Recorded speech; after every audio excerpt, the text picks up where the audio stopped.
मैं एक मुस्लिम धर्म से आता हूँ। वैसे तो मेरा पहले का नाम मोहम्मद जावेद था। इस्लाम में सब चीज़ की सज़ा अल्लाह आपको माफ़ कर देगा, चाहे आपने कत्ल कर दिया हो, किसी का रेप कर दिया हो तो अल्लाह माफ़ कर देगा। पर अगर आपने मूर्ति पूजा करी या शिरक करी तो अल्लाह कभी माफ़ नहीं करेगा। मौलाना की बातों में मत आओ और अपनी जीवन बढ़िया तरीके से जियो। डॉक्टर इंजीनियर बनो, ना कि पंचर वाले बनो। इन पर हम लोग मंदिर के आगे से गुजरते थे तो बच्चे होते थे तो ऐसे ही करके देखते हैं हम लोग, तो हमारे घर वाले कहते थे नहीं चल शैतानों की तरफ नहीं देखना। मतलब शैतान है एक तरह का, मतलब मदरसा छाप से कुछ नहीं होगा। अब ये जो मुस्लिम होंगे वो बता देंगे कमेंट में। मैं ये कह रहा हूँ कि कौन जो मुसलमान है जो थूकता है, दो तरीके के होते हैं, सिया और सुन्नी। अब इन दोनों में से बता दे कौन थूकता है। बाकी के लोग खुद समझदार, अगर अपने मुंह से बता दे तो ज़्यादा बेटर है। बहुत शांत धर्म है, इसमें कन्वर्शन नहीं है, किसी को ज़बरदस्ती सनातन धर्म में लेके नहीं आया जाता। पुराना घर था, इस्लामिक घर, उसकी याद नहीं आती घर में मम्मी पापा भाई बहन? नहीं आती याद। और क्योंकि और दूसरी चीज़, एक चीज़ और भी है कि जिस घर में मांस बनता हो उस रसोई का खाना भी बाबा प्रेमानंद जी कहते हैं कि वो उसके विष के बराबर है। तो उस घर। नमस्कार दोस्तों, एक बार फिर से स्वागत है आपका हरिद्वार कांवड़ यात्रा 2025 में। जैसे कि आपको पता है कि कुछ दिनों से लगातार मैं आपकी मुलाकात कांवड़ यात्रियों से करवा रही हूँ, लेकिन आज की कहानी कुछ अलग है। ये कहानी धर्म की नहीं है, ये कहानी सीधे शुरू होती है दिल से। इनका पूर्व नाम था जावेद, लेकिन दिल इनका कृष्ण का दीवाना है। मुसलमान घर में पैदा हुए, लेकिन आज जो है कांवड़ यात्रा में शिव का नाम जप रहे हैं। तो चलिए जानते हैं इनके जीवन की पूरी कहानी और इनके कांवड़ यात्रा का अनुभव कि कैसा कैसा रहने वाला है। तो बात करते हैं। हर हर महादेव बोले। हर हर महादेव, राधे राधे। और शिव का नाम क्या जपना, शिव और शाम। शिव शाम, सदा ही शिव शाम होता। हमारे प्रेमानंद जी बाबा कहते हैं उनमें कोई अंतर नहीं है। अगर शिव जी प्रमोशन कर देते हैं तो श्री जी का दावन पकड़ा देते हैं, ठाकुर जी का दावन पकड़ा देते हैं। तो कहीं ना कहीं मुझे लगता है कि महादेव ने प्रमोशन करके मुझे ये ठाकुर जी की कृपा प्राप्त करवाई और श्री राधा रानी की। भोले, जैसे आपका पूर्व नाम जो है जावेद था, आप हमारे दर्शकों को अभी बता दीजिए कि आप कौन है, आपका अस्तित्व क्या है? मैं एक मुस्लिम धर्म से आता हूँ। वैसे तो मेरा पहले का नाम मोहम्मद जावेद था और आपका नाम है वो शिव कृष्ण दासी है। मैंने आज से 6 साल पहले पूरी विधि विधान के द्वारा मैंने अपने आप को सनातन धर्म में घर वापसी करवाया हुआ है। आपने कहा कि घर वापसी करवाए, इसके पीछे की कहानी क्या है, मेन कारण क्या है कि आप जो है आपके हाथ में श्री कृष्ण भगवान जी विराजमान है, और इसके पीछे मेन कारण क्या है कि आप जो है मुस्लिम धर्म छोड़कर हिंदू धर्म में प्रवेश किया, सनातन धर्म में प्रवेश किया? मेन कारण इसका तो ठाकुर जी हैं, क्योंकि मुझे लगता है कि मैंने कृष्ण को नहीं, कृष्ण ने मुझे चुना। और मुझे लगता था कि इस्लाम और आपका ये जो सनातन है दोनों साथ चल सकता था। मुझे पहले इस टाइप का वहम था और वो धीरे धीरे दूर हो गया मुझे, जो मेरे साथ चीज़ें हुई, क्योंकि इस्लाम और सनातन कभी एक साथ नहीं रह सकता। ऐसा क्यों लगता आपको? ऐसा क्योंकि मैंने इस चीज़ का मैंने भुगता हुआ है इस चीज़ के लिए, तो मैं इसको ज़्यादा तरीके से बता सकता हूँ। क्योंकि इस्लाम में लिखा हुआ है कि अगर कोई मूर्ति पूजा करता है तो वो काफिर है। अगर मतलब इस्लाम में सब चीज़ की सज़ा अल्लाह आपको माफ़ कर देगा, चाहे आपने कत्ल कर दिया हो, किसी का रेप कर दिया हो तो अल्लाह माफ़ कर देगा। पर अगर आपने मूर्ति पूजा करी या शिरक करी तो अल्लाह कभी माफ़ नहीं करेगा। तो आपको मतलब ये चीज़ कब समझ में आने लगी? जैसे आप बचपन में मदरसे में पढ़ने गए हो? हाँ, थोड़ा टाइम तो गया हूँ मैं मदरसे में पढ़ने। तो मतलब ये चीज़ें आपको कब समझ में आने लगी कि मूर्ति पूजा जो इस्लाम धर्म में सिखाया जाता है कि काफिर है, उसकी सज़ा माफ़ नहीं होती? नहीं, एक्चुअली क्या होता था ना कि कई बार हम लोग मंदिर के आगे से गुजरते थे तो बच्चे होते थे तो ऐसे ही करके देखते हैं हम लोग, तो हमारे घर वाले कहते थे नहीं चल शैतानों की तरफ नहीं देखना। मतलब शैतान है एक तरह का, मतलब भूत प्रेत है ये एक तरह का। मतलब भगवान को इस्लाम में ये बोलते हैं अधिकतर, ये तो शैतान है। जैसे कि हर वो होता था कि मतलब सरस्वती पूजा वगैरह होती थी, या मतलब इस टाइप की चीज़ें होती थी, दुर्गा पूजा वगैरह होती थी, तो हम लोग कई बार उसमें शिरकत होते थे तो हमारे घर वाले डांटते थे कि क्या शैतानों को देखने जा रहा है।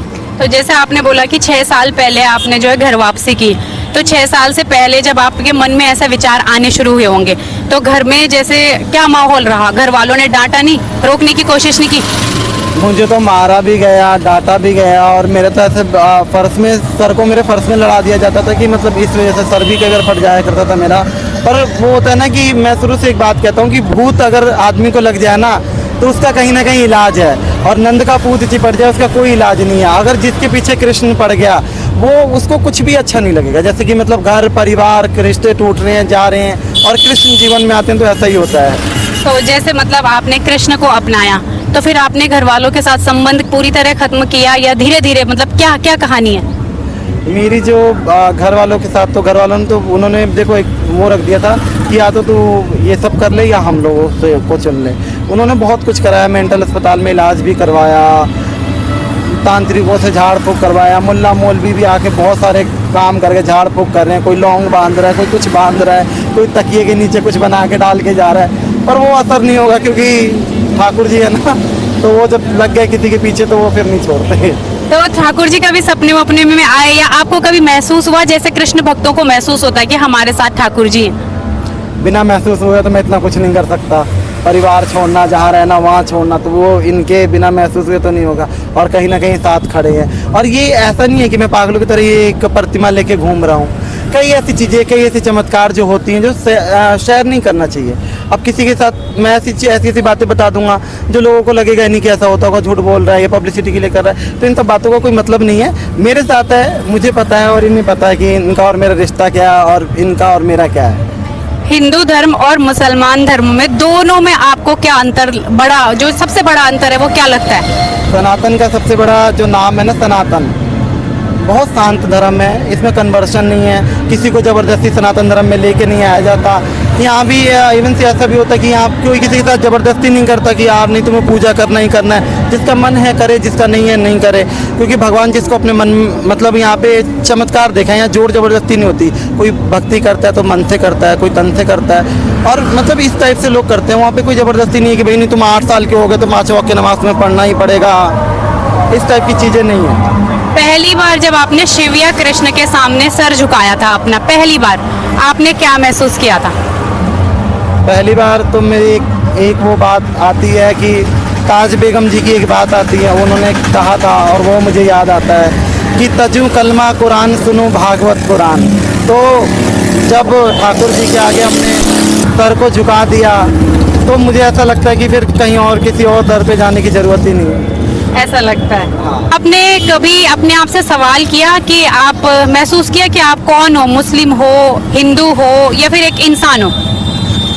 मैं अब पहले का तो पता नहीं, पर अब मैं ये महसूस करता हूँ मैं ठाकुर जी का हूँ, ठाकुर जी मेरे हैं, बाकी इसके अलावा सब बेकार है। जब आपने सनातन धर्म अपनाया तो आपके अपने, चाहे वो समाज से हो चाहे परिवार से हो, जब वो आपके रास्ते में आए होंगे तो आपने उनको कैसे जवाब दिया या अपने आप को क्या कहकर समझाया? समझाने का मौका उन्होंने मुझे दिया भी नहीं एक तरह से, अगर मैं बात बताऊं तो। और ना इस बात को इस्लाम समझ सकता है कि समझाना वहाँ पे जाए जहाँ आपकी बातों को समझा जाए। वहाँ तो एक ही कि शिरक कर रहा है, जहन्नम की आग में जलेगा, अल्लाह तुझे दोजख की आग में जलाएगा, ये करेगा वो करेगा, तो वहाँ समझाने का कोई मतलब ही नहीं है। मेरा तो बस यही था कि ठाकुर जी के पास आना था और एक फ्रीडम होके मुझे इनकी पूजा करनी थी। मैं जहाँ जाऊँ इन्हें लेके जाऊँ, जो अब मैं कर पा रहा हूँ। कुछ लोग कहते हैं कि आप मतलब मुस्लिम नहीं हो, अब क्या हिंदू, मतलब क्या कृष्ण और शिव की भक्ति करने से अगर कोई साधारण मुसलमान भी, अगर जो अभी भी मुस्लिम इस्लाम धर्म में होगा, वो अगर श्री कृष्ण भगवान के सामने और शिव के सामने अगर सर झुका देगा तो क्या वो मुस्लिम नहीं रह जाएगा? नहीं, वो मुस्लिम नहीं रह पाएगा। अगर आजकल मैं एक चीज़ें लोगों की सुन रहा हूँ कि हम सनातनी मुस्लिम हैं, आपने भी सुना होगा। हाँ। कहीं ना कहीं ये सब फर्जीवाड़ा है और ये सब एक तरह का आडंबर पाखंड इस चीज़ को बोलेंगे। क्योंकि मैं तो इस्लाम जहाँ पर है, इस्लाम ये कहता है कि अगर आपने मूर्ति पूज दी है, कहीं और सर झुका दी तो आप नहीं रहे। इवन तो इस्लाम तो उन मुसलमानों को बोलता है कि जो मज़ार पूजते हैं उनके लिए भी वो है कि वो शिरक कर रहे हैं, उनको भी दोजख की आग में जलाया जाएगा। हमारे तो घर में मतलब 2 तरीके के मुस्लिम होते हैं, एक तो 3-4 तरीके के होते हैं इसमें, तो एक तो सिया है, सुन्नी है, और एक बरेलवी है, एक देवबंदी है। तो उसमें से जो बरेली वाले को है वो उनसे लड़ते हैं और जो देवबंदी है वो उनसे लड़ते हैं कि वो मज़ार पूजते हैं। तो मज़ार पूजने को भी वो लोग कहते हैं कि अरे ये तो शिरक है, मज़ार पूजना तक शिरक है, तो फिर ये कहाँ से एडजस्ट कर पाएंगे मूर्ति पूजना। और ये जो कह रहे हैं सनातनी मुस्लिम है, तो इसका कोई मतलब नहीं है। अगर आपको कोई मौलवी या कोई मुसलमान ये कहे कि आप गुनहगार हो गए, आप सनातन धर्म में चले गए, तो आपका उनके लिए क्या जवाब होगा? अरे वो कौन डिसाइड होते करने वाले, मैं गुनहगार हूँ क्या हूँ? उनके लिए वो कौन होते हैं? उनको ये हक किसने दिया भैया कि मैं मुझे गुनहगार या वो कहने का? जैसे आपके नाम के आगे पहले मतलब आपका नाम, पूर्व नाम जावेद था, तो आप इस्लाम के साथ कई बार मंदिरों में गए होंगे, तो तो क्या आपको कभी शक की नजर से देखा गया या आपकी नाम पूछकर आपसे आपकी पहचान मांगी गई हिंदू धर्म में या सनातन धर्म में? नहीं, कभी मेरे साथ तो ऐसा नहीं हुआ, क्योंकि मैं 2012 से इस चीज़ को फॉलो कर रहा हूँ और मुझे जो सनातनी लोग थे उन्होंने मुझे बहुत प्यार दिया। मैं कुछ झूठ बोलूँ, क्योंकि मैंने भजन गाना भी सीखा, तो मैं प्रोग्राम्स वगैरह भी करता हूँ, तो लोग मुझे बुलाते भी हैं। ऐसा नहीं है कि लोग नहीं बुलाते हैं, मुझसे साथ भेदभाव करते हैं, तो ये चीज़ नहीं है। आपको ये डर नहीं लगता कि मतलब आपको घर वापसी या लव जिहाद जैसे टैग शायद दिए गए होंगे या दिए जाएंगे, तो आप उन लोगों को क्या कहना चाहोगे? अगर देखो, ऐसा है कि मुझे काफ़ी टाइम हो गया और ये बात कहीं ना कहीं सत्य भी है कि अब तो लोगों को मेरे ऊपर भरोसा है, क्योंकि काफ़ी टाइम हो गया और इस टाइप की चीज़ें भी होती हैं। काफ़ी लफ्ज़ जिहाद जो बन के, मतलब मैं तो ओपनली हूँ और जिनको लफ्ज़ जिहाद करना होता है वो ओपनली नहीं आएंगे, वो तो अंदर अंदर नाम अपना राहुल बताएंगे, फिर वो लड़कियों को वो करेंगे। मेरे पास काफ़ी सारी लड़कियों के भी कॉल्स आते हैं कि भैया आप मुस्लिम धर्म में रहे हो, तो मेरा जो मतलब वो आजकल बॉयफ्रेंड गर्लफ्रेंड का चल रहा है, तो मेरा जो बॉयफ्रेंड है तो वो तो मतलब मुसलमान है, वो कहता है तू अपने धर्म फॉलो करियो, मैं अपना धर्म फॉलो करूँगा। तो मैंने उनको भी बताता हूँ कि ऐसा कुछ भी नहीं है, वो तुम्हें इस्लाम लास्ट में फॉलो करना पड़ेगा, क्योंकि इस्लाम कहता है कि अगर कोई लड़की है वो अपना हिंदू धर्म से और लड़का मुस्लिम धर्म से है, और लड़की हिंदू धर्म को फॉलो कर रही है और लड़का मुस्लिम धर्म को फॉलो करता है, तो उनके बीच जो बच्चे होंगे ना, तो बच्चे हराम होंगे, नाजायज़ होंगे। इस्लाम ये कहता है। तो हिंदू धर्म में ऐसा कभी लगा? नहीं, उसमें तो ऐसा नहीं है कि भाई तुम अपना अपना फॉलो करते हो, क्योंकि सनातन सबसे पुराना है। सनातन में तो है ही नहीं कि मुसलमान काफिर है या और धर्म के ये है वो, क्योंकि जब सनातन था तब कुछ भी नहीं था। एक सवाल और है, जैसे आप मुस्लिम धर्म को आपने अनुभव किया हुआ है, तो मुस्लिम धर्म में महिलाओं को इतनी स्वतंत्रता नहीं है जितनी हिंदू धर्म में है। जैसे हिजाब पहनना, बुर्का डालना या फिर 3 तलाक वगैरह, ये इन सब में आपका क्या कहना है कि मतलब क्या दशा है मतलब मुस्लिम महिलाओं की? देखिए, वो खुद को अपने आप को चादर लपेट के शहजादी मानती हैं, तो मैं क्या कहूँ। अब उन्होंने उसके साथ जीना उन्होंने शुरू कर दिया, उनको ये अच्छा लगने लगा, तो हमारा तो कुछ कहने का मतलब ही नहीं है। अब उनसे पूछोगे तो वो कहेंगी मैं इस्लाम की शहजादियाँ हूँ, और आपको भी पता है कितनी शहजादियाँ हैं वो, और हमें भी पता है, तो इसका कोई मतलब है नहीं। अच्छा, आप मुझे एक चीज और बताइए कि जैसे आप श्री कृष्ण भगवान जी की मतलब भक्त हो अभी, तो आप इनकी पूजा किस तरह करते हो? इनकी सबसे पहली बात तो कान्हा जी के अगर फील्ड में है ना, तो यहाँ पूजा से ज़्यादा प्रेम मायने रखता है। कि इनको एक मतलब आप प्रेम की दृष्टि से देखोगे या प्रेम की दृष्टि से आप इनसे प्रेम करोगे ना, तो ये आपके ज़्यादा करीब आएंगे। दिखावटी बाहर अगरबत्ती धूप भोग ये तो होना चाहिए। जब प्रेम हमारे को ठाकुर जी को होता है तो तीनों टाइम भोग लगाते हैं। सुबह की आरती हो गई, दोपहर को शयन कराते हैं, रात को भी शयन कराते हैं। जैसे हमारा रूटीन होता है कि कपड़े चेंज करना, पहनाना, नहलाना, धुलाना। अभी क्योंकि मेरे घर में तो कोई है नहीं, मैं अकेला हूँ, तो मैं ठाकुर जी को लेकर आया हूँ, क्योंकि इनकी सेवा कौन करता। यहाँ हम दोनों ने साथ में गंगा में स्नान करा और आज हम दोनों अब गंगा जल लेकर हम साथ में जा रहे हैं। तो होता है ना कि लोग कोई अपनी माँ को लाता है, कोई बाप को लेकर आता है। मेरे लिए तो माँ बाप सब कुछ यही है, तो मैं जहाँ जाता हूँ। जैसे आपका जो पुराना घर था इस्लामिक घर, उसकी याद नहीं आती घर में मम्मी पापा भाई बहन? नहीं आती याद। और क्योंकि और दूसरी चीज़ एक चीज़ और भी है कि जिस घर में मांस बनता हो उस रसोई का खाना भी बाबा प्रेमानंद जी कहते हैं कि वो उसके विष के बराबर है, तो उस घर को क्या याद करना। हाँ, इससे पहले आप जब आपने इस्लाम मतलब ये इस्लाम धर्म में थे और आपने सनातन धर्म को स्वीकार नहीं किया था, तो क्या आप मांस खाते थे? हाँ, पहले मैं खाता हूँ। एक सवाल और है कि इस्लाम धर्म में कहा जाता है कि गौ का मांस काटा जाता है, गाय को काटा जाता है, मतलब उसका क्या कारण है? इस्लाम धर्म में गौ का मांस काटा जाता है, उसका मतलब कुरान में तो कुछ ऐसा उल्लेख मुझे लगता नहीं कि है।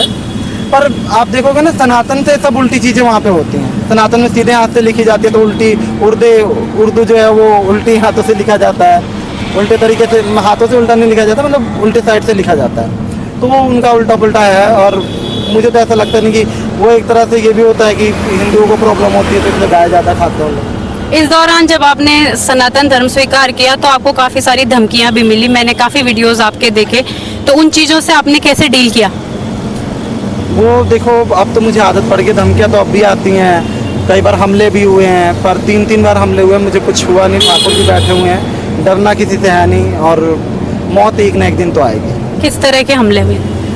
मेरे से एक बार कोई बाइक की चाबी मेरे गर्दन पे मार रहा था। एक बार 2 मौलवी काफ़ी सारे घर आ गए थे और उन्होंने साफ बोल दिया था कि पता नहीं सुबह तक आप रहो कि ना रहो। फिर मैं वहाँ से वृंदावन निकला, फिर वृंदावन में गया, तब जाके मैं कहीं ना कहीं ठाकुर जी ने बचाया एक तरह से, क्योंकि उस टाइम पे वृंदावन में जाना भी बहुत मुश्किल था। कोई भक्त था, उन्होंने मुझे कहा कि आप घर में मत रहो, हम आपके लिए गाड़ी बुक करते हैं, आप चले जाओ। उस टाइम पे मेरे पास पैसे भी नहीं थे, तो कहीं ना कहीं भक्त के जरिए वो ठाकुर जी थे। नहीं, कौन किसके लिए वो इतनी महंगी 5-6 हज़ार रुपये की गाड़ी करता है और वृंदावन जाके पहुंचाता है।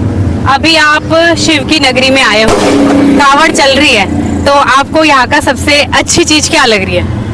मुझे यहाँ पे सबसे अच्छी चीज़ एक तरह से मेला लगा हुआ है, सब लोग भगवा ओढ़ रखे हैं और मतलब सनातन का एक तरह से परचम सा जो लहरा रहा है उसको देख के बहुत अच्छा लग रहा है मुझे। और मुझे पिछले साल भी आना था, तो पिछले साल मेरी थोड़ी तबीयत डाउन थी, तो इस साल मैंने कहा चाहे कुछ भी हो जाए मैं तो जाऊँगा।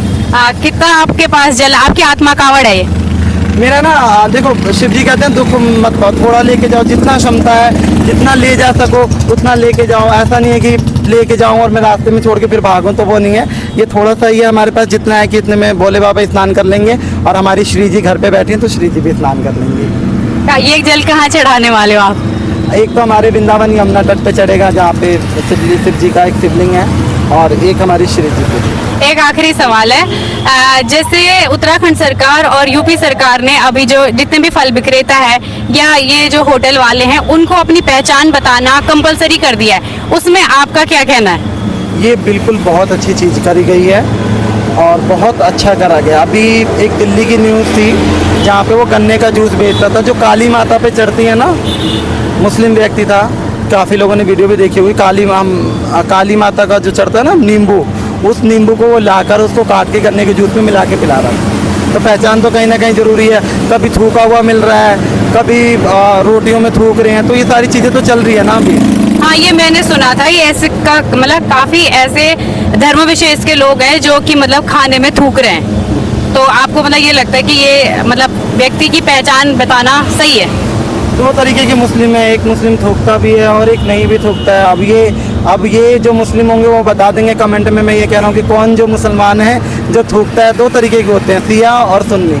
अब इन दोनों में से बता दे कौन थूकता है, बाकी के लोग खुद समझदार अगर अपने मुंह से बता दे तो ज़्यादा बेटर है। आपको हमारे काफी दर्शक देख रहे हैं जो कि आपसे काफी हेट भी करते होंगे, जिसमें कुछ मुस्लिम भी है ना, तो आप उनको क्या कहना चाहते हो? मैं उनको यही कहना चाहता हूँ कि देखो ऐसा है, किसी के सबकी अपनी अपनी एक तरह का लाइफ है, मुझे ऐसा लगता है। और इन सब चीज़ों को छोड़ो, मौलाना की बातों में मत आओ और अपनी जीवन बढ़िया तरीके से जियो। डॉक्टर इंजीनियर बनो, ना कि पंचर वाले बनो इनकी बातें सुन के।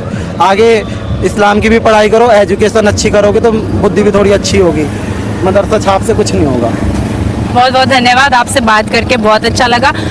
तो दोस्तों, ये देखिए आपने शिव कृष्ण दास जी की कहानी, और ये अभी पूर्ण तरह जो है कृष्ण के भक्त बन चुके हैं और मुस्लिम धर्म को पूरी तरह छोड़ चुके हैं। आपको ये वीडियो कैसा लगा हमें कमेंट बॉक्स में ज़रूर बताना, अपनी राय कमेंट बॉक्स में ज़रूर देना। अगर आपको वीडियो अच्छा लगा हो तो वीडियो को लाइक करना, अपने दोस्तों के साथ शेयर करना, और अगर आपने चैनल को अभी तक सब्सक्राइब नहीं किया है तो चैनल को जरूर सब्सक्राइब कर देना, ताकि आपको आने वाले वीडियोज़ की नोटिफिकेशन मिलते रहेंगे। तब तक के लिए हर हर महादेव।